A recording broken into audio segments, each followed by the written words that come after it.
In part 3 of our Where Are They Now series, we've taken a look at some of the biggest characters within cycling. They won some of the sport's biggest races, but you may or may not have heard of them. So, we thought we'd catch up and see what they're up to now.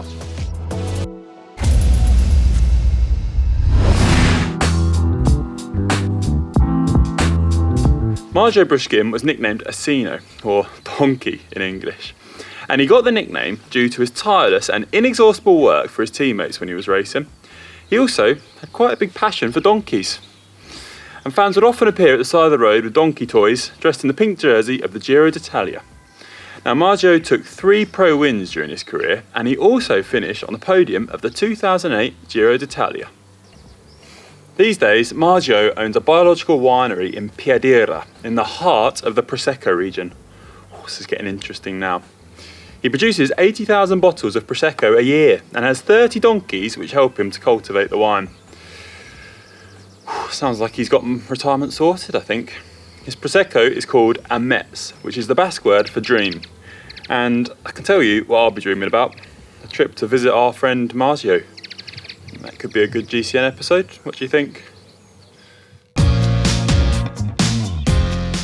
Dario Pieri, or the Bull of Scandicci, as he was known in his hometown, had a great sense of humour, but also a massive appetite and had a huge passion for food.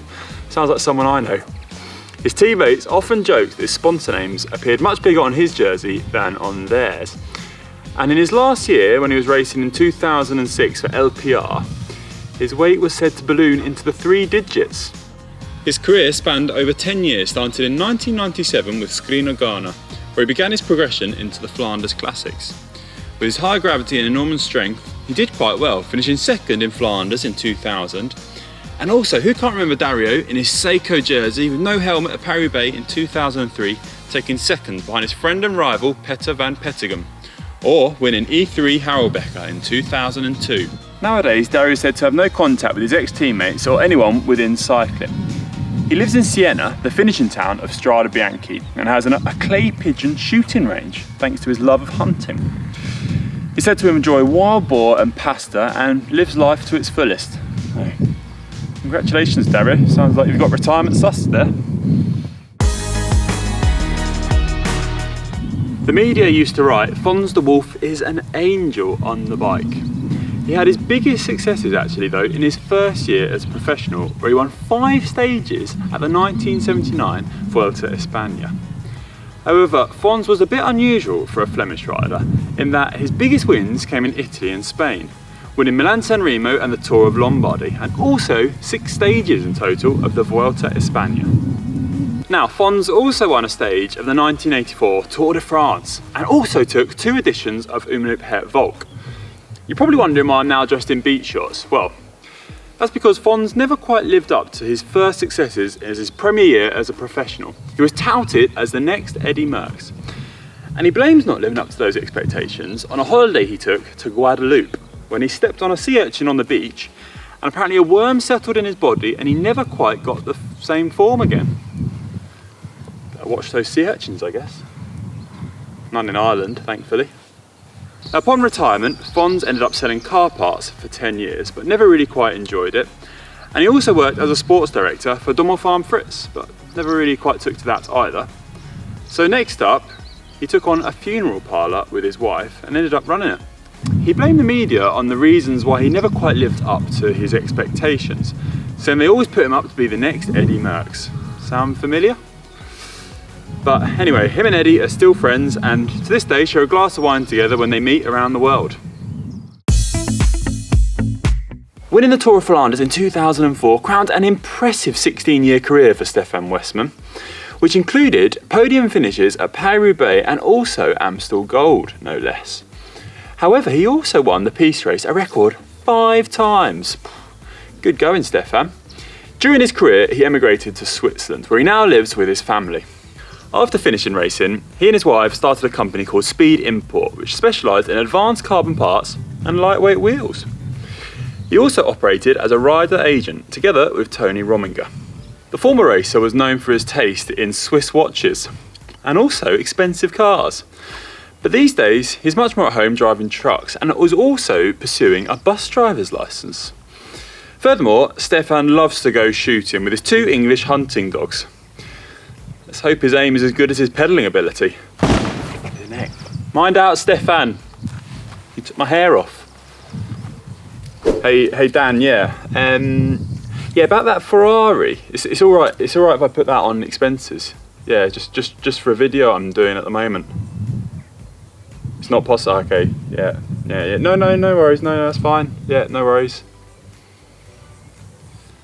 Yeah, I couldn't get the Ferrari. Just imagine that one.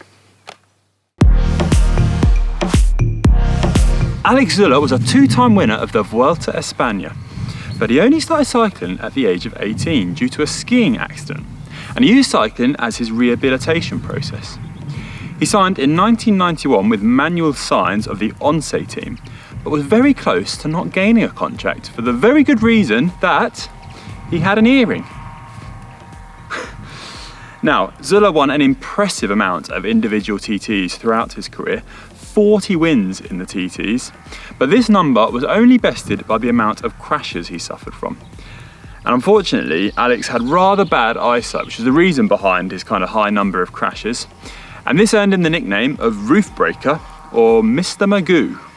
Racing in the 90s, Alex always came up against the great Mikel Indurain in the Grand Tours. He came second behind him in the Tour de France, but he did win the Vuelta a España in the absence of Indurain. But perhaps his biggest victory was at the World TT Championships in Lugano, where he took home the rainbow jersey as world champion. There is also the question of whether he won the 1999 Tour de France. Armstrong was the victor on the day, but has been subsequently stripped of the title. But Alex was also kind of involved in controversy himself in relation to the Festina affair. As a result of this, he spent a night in jail, where he complains that he was stripped naked, searched, and finger shoved up his rear derailleur. Alex also complained that he wasn't allowed to use his glasses at prison and never actually received his glasses back when he left the jail. Sport has always been a driving force in Alex's life, and when he stopped racing, he became a rider agent with Tony Rominger, his old rival at the Tour de Suisse. This agency was called IMG and served a lot of professional riders. After this, he became the managing director of his local gym in his hometown in Switzerland, and is said to give the best spinning classes in town. I wonder if he could have helped me with my dumbbell exercises. He still rides his bike, although he's said to stop when it begins to hurt, and often travels back to Spain with his old friend Oscar Pereiro, another ex-professional rider. Now, who here remembers that apocalyptic edition of Milan-San Remo, when the race was covered in snow and riders had to stop mid-race, get in buses and get to another point on the route just so they could complete the course? Well, at the end of this race, a German rider came out on top of these brutal conditions, and it was Gerald Ciolek. Not sure if you remember him. Well, Milan-San Remo was the biggest win of his career, but he also showed great promise as a youngster, winning the Under-23 World Championships. Gerald also rode for some of the biggest teams within cycling. He rode for Milram, Quick-Step, MTN Quebecer, T-Mobile, also famous Team Columbia. Upon retiring, it was quite hard actually to track him down and figure out what he was up to. So I got in touch with our new presenter, Bernard Eisel, who of course has his number in his phone and just gave him a call. And we figured out what Gerald was up to. I'm not sure if you can guess. Here's a little clue for you. Just do a little transformation, 1 second. Woo! Yeah, turns out Gerald is fully into his skiing. And I mean, really into it. He's doing this free skiing stuff, downhill, jumps off mountains, you name it. Sounds pretty impressive to me. I don't know anything about skiing, but fair play to you, Gerald. He was also planning to be a ski instructor, although unfortunately this has been cancelled this year due to the coronavirus pandemic. Further to this, he's working in a cafe 1 day a week, just simply for the love of coffee. He loves brewing coffee and he loves brewing his coffees in this cafe. And that's not all, he's also a sports director and was planning to be sports director for Team Downer this year, a German continental team. And unfortunately this has also been postponed due to the pandemic. So it sounds like Gerald has got life after racing pretty well sussed, and we wish you all the best. Hope everything gets back off the ground when this awful situation is over.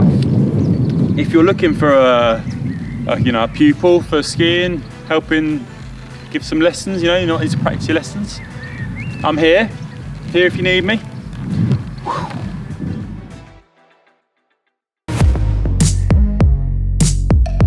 German rider Linus Gerdemann was on top of his game when he took the yellow jersey at the Tour de France whilst riding for T-Mobile. Gerdemann was a quality rider and he got a number of big GC wins throughout his career. However, in 2012 his contract wasn't renewed whilst he was riding for Radio Shack and he was left hanging without any other viable options. He mounted a comeback in 2014, returning with MTN Quebecer. However, it was during this year out from the sport which he spent most of his time on the island of Majorca, and he really began to feel at home on the island. And he also started to have one eye on what he would do when he stopped racing. Upon retiring from cycling, Gerdemann set up a restaurant, an Asian restaurant to be precise, and you can guess where it was based? Majorca! It was that year out of cycling when he was in Majorca that really inspired him, and it was the town of Dario, a cosmopolitan town on Majorca's coast, where he set this restaurant up. It's called a Nama restaurant, Asian-inspired cuisine, and he set it up with his partner, and it became a thriving success. They were quickly accepted into the local community, and to this day the restaurant is still going strong. Quite an unlikely transition really from cyclist to restaurateur, but I can think of worse places to retire if you ask me. Spanish rider Oscar Pereiro became the unlikely winner of the 2006 Tour de France, when during one breakaway attempt he made, wait for it, 30 minutes on one stage on the rest of his rivals. Some advantage that. However, the lead was eventually clawed back by Floyd Landis, who took the win in Paris. But, and I'm sure you know the story, Floyd was later disqualified for a doping offence, and the win was handed to Pereiro. Cycling, eh? Now, this wasn't the win that defined Pereiro's career, and he took wins in Tour of Romandy, the Tour of Swiss, and also hit that coveted top 10 spot in the Tour de France a number of times. After cycling, Oscar wasn't finished with sport and he made the move into football, signing with Secunda Division team Corunda FC. Now, he made 2 appearances, but he did score twice, which is a lot better than I'd have managed. Going from one sport to the other is no mean feat, so fair play, Oscar. These days, he can be found working for the Vuelta España as an ambassador role and can be found in the start village of every stage. Sounds like a great retirement if you ask me. Thanks for watching everyone. I found it really interesting to find out about these riders and see what they've got up to when their careers have ended. Some really eccentric stories out there. But let me know in the comments section below, if you'd have finished an illustrious career on the road, what would you have done next? Be interesting to find out about this one. But I better get going now because Dario the Bull's after me again. He's coming. Don't forget to check out the GCN app. I might put a photo of Dario the Bull up. He's coming. Right, I've got to go. Okay, thanks everyone. I'll see ya. Not now, Dario, no, jeepers, he's coming.